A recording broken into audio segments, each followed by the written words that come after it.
No, you wouldn't. I knew exactly what you were going to say. You might lose your job if you told the truth, would you? Huh? Ah, there's young Paddy Quinlan. How's the story of Joe? You good? Paddy, do you want to come over and say hello? Hey, see ya. What else can you say? Like, do you know what I mean? There's no. Hang on a second. Just have a look. Patrick Quinlan, Councillor Patrick Quinlan, leader of the National Party, is here now. Patrick, have you travelled down from Dublin? No, I was actually in Carlow. I was actually in Carlow and I was walking my sister's dogs in the park at about 6:15. And then, there was two young fellas in the park that said, there was a shooting up there, blah, blah, blah. And I just thought it was two young fellas chatting shit or whatever. But then, obviously pick up the phone, open up Twitter, and you're seeing this all over the place, you know. And it's fair to say we just don't know anything yet as such. That's it, like, you know, like, unless you come down and actually try and ask and engage and get a little bit of information, you're not going to get information. Like, it's very drip fed type situation, but that's like, there's no point.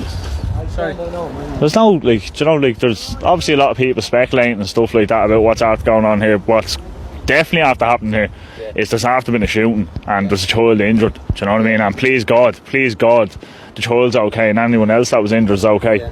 That seems to be the most common speculation that's going on, that there's one dead and a child after being shot. Horrific stuff. Look, I've kids in around that age, man, and the thoughts that go through the head. Like, imagine this, like, I'm in the park, like 15 minutes away, like, just pure by happenstance on a bank holiday weekend, like, you know, that kind of way. And you think, I happen to be just coming from Clonmel at a protest, passing. Yeah. I couldn't but stop and check it out. Yeah. So, there's other speculation going on that there's explosives attached to this guy. That's what I saw that as well. I saw that lady on your live stream there saying that she heard it on KCLR FM. Obviously I wasn't listening to the radio, so I don't know what was said, but I was having a look.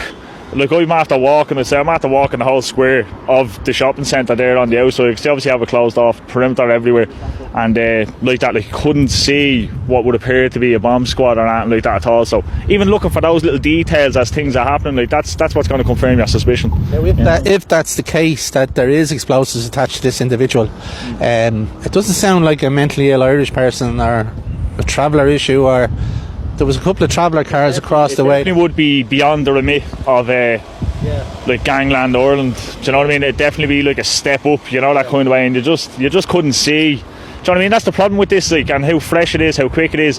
You could be wrong. You could be wrong. Like, there's no point really speculating. You know, you kind of do have to wait to see what details come out. And the best way to do it is what you were doing literally here. Like, you were passing by. I'm in the area. I said I'd pop up, but like, literally just being here and having conversations with people as they're coming and going.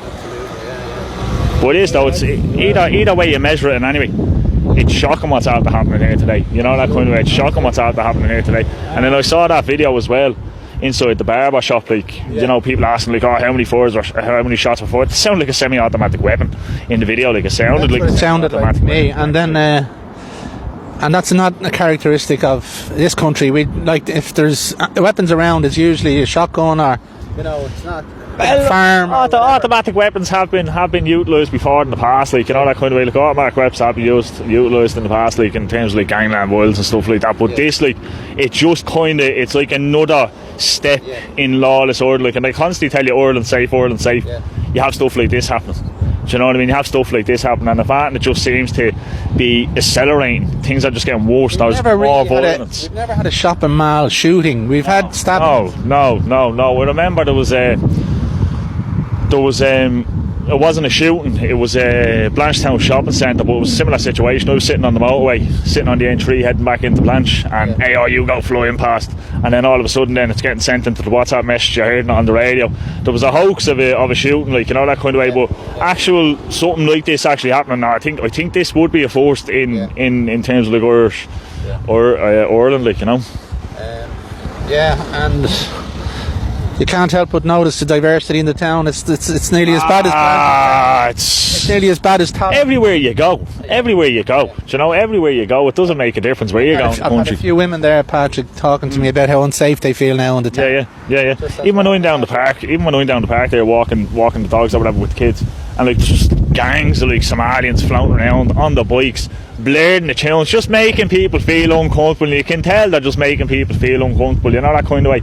Shouldn't be made to feel uncomfortable in their own country. And then stuff like this happening, this should not be happening. Like, this is insane as far as I'm concerned. Absolutely. And it is, like, it's symbolic really of the direction Ireland's going in, like, and unless there's someone willing to, like, step up in terms of, like, the political level to lift the handbrake on this situation that we have in terms of mass immigration into the country, in terms of violence like this, like in terms of like clamp down on crime, full stop. Yeah, see, you know what I mean? Like, clamp down on crime, full stop. Like, you know, clamp down on crime, full stop. I think that's been a National Party policy for a long time, isn't it? To reform of the justice system. Well, principle number 9, complete reform the justice system. Complete reform of the criminal justice system, up to and including the restoration of capital punishment. We don't believe in giving therapy and counselling for people who commit heinous crimes and recidive criminals. Definitely not. Like this situation where people that appeared before Judge Martin Nolan, thousands of images of, you know, yourself. Like, I'm not even going to say it because it's disgusting. Yeah.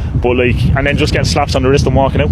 It's like, what kind of message does that send to the rest of people, like the general society, like that this stuff is, oh yeah, you get a slap on the wrist for, like, you know? But it'll be very interesting to see what actually does develop out of this over the next couple of days. What official Ireland actually has to tell us, and then in terms then of having conversations on the ground with people, what the difference will be. I was just saying earlier on the live stream as well, even what comes out of a senior Garda here as a statement is hard to believe in my view, because say if it is a non-national, they will do everything in their power to minimalise the gravity of it.